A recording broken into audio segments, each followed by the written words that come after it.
तो परमपिता शिव को जो दृष्टि से सारी सृष्टि को पावन बनाता है, संग के रंग से है? बनाता है कि नहीं?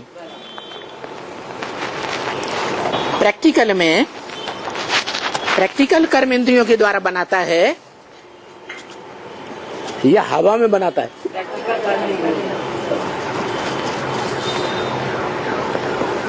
तो वो ब्रह्मा कुमारियां बताएंगी। वो ब्रह्मा कुमारी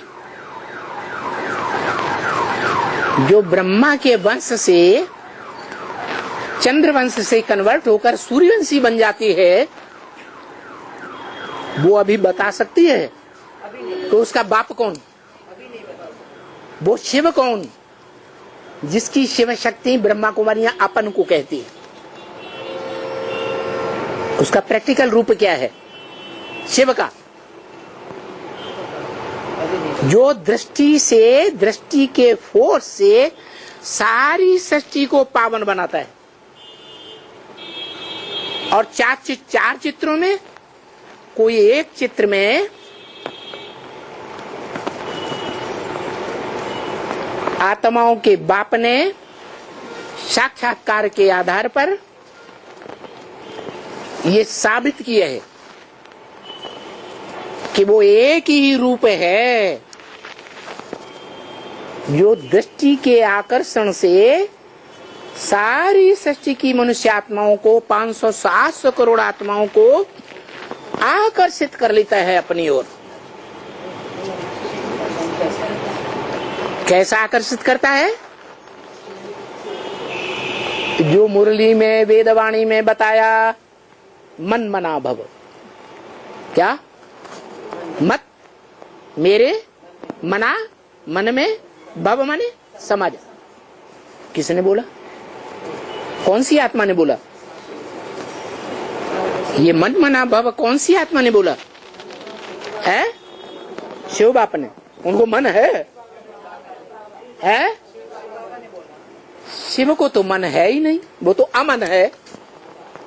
आज भी अमन, कल भी अमन, पहले भी अमन था। क्या उसका मन कभी चंचल होता ही नहीं? तो वो कहने वाला कौन है? आत्मा जो कहता है मन मना भव, मेरे मन में समा जा। और उसका झाड़ में चित्र भी दिया हुआ है। क्या? शंकर सृष्टि की सारी आत्माएं खिंच करके, बिंदु बिंदु आत्माएं उस अव्यक्त मूर्ति के द्वारा। कैसी मूर्ति? अव्यक्त मूर्ति। अव्यक्त माने जो आंखों से दिखाई नहीं देती। और मूर्ति भी है, मूर्तमान भी है, आंखों से दिखाई भी देती है। ये क्या बात हुई? ऐसी अव्यक्त मूर्ति है जो आंखों से दिखाई भी नहीं देती और मूर्तिमान भी है, दिखाई भी देती है। माने व्यक्त भी है और अव्यक्त भी है। कौन? शंकर। शंकर की जो कर्म इंद्रियां दिखाई देती है। हाँ, पुरुषार्थ करके जब वो आत्मा जो याद के पुरुषार्थ में बैठा हुआ शंकर है, वो पुरुषार्थ संपन्न करके जब शिव समान स्टेज को धारण कर लेता है, जो शिव बाप का विरुद्ध है कि मैं तुम बच्चों को नंबर बार आप समान बना कर ले जाऊंगा, तो अव्वल नंबर कोई 100% शिव बाप समान बनता होगा ना? कौन बनता होगा? है वही मनुष्य सृष्टि का भी, जिसे शंकर कहा जाता है, जिसको कौन से पुरुषार्थ में दिखाते हैं? चित्र जो चरित्र की यादगार हैं वो याद का चरित्र दिखाते हैं। मोस्टली याद चित्र याद के रूप में बैठे हुए हैं या दूसरे रूप में बैठे हैं? याद के रूप में। तो याद का ऐसा गहरा पुरुषार्थ करती है कि अव्वल नंबर शिव समान स्टेज को प्राप्त करती है और उसका रूप शिवलिंग बनाया गया है।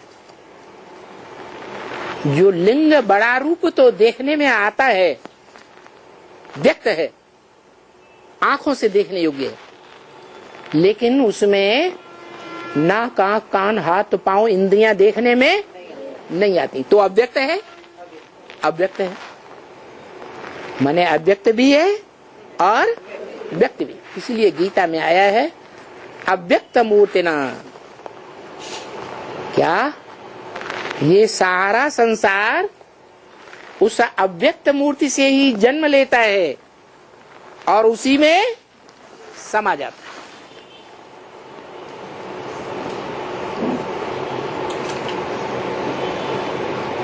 सृष्टि के महामृत्यु के समय सभी मनुष्य आत्माएं उस स्वरूप को, उस विश्व पिता को पहचानेंगी या नहीं पहचानेंगी?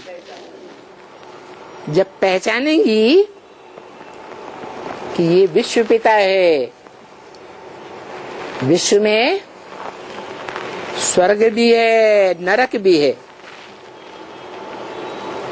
वो स्वर्ग का भी पिता है और नरक का भी पिता है, क्योंकि ब्रह्मा मुख से आत्माओं के बाप ने बोला, त्रिकालदर्शी ने, क्या स्वर्ग की दुनिया मेरी है तो नरक की दुनिया मेरी नहीं है क्या?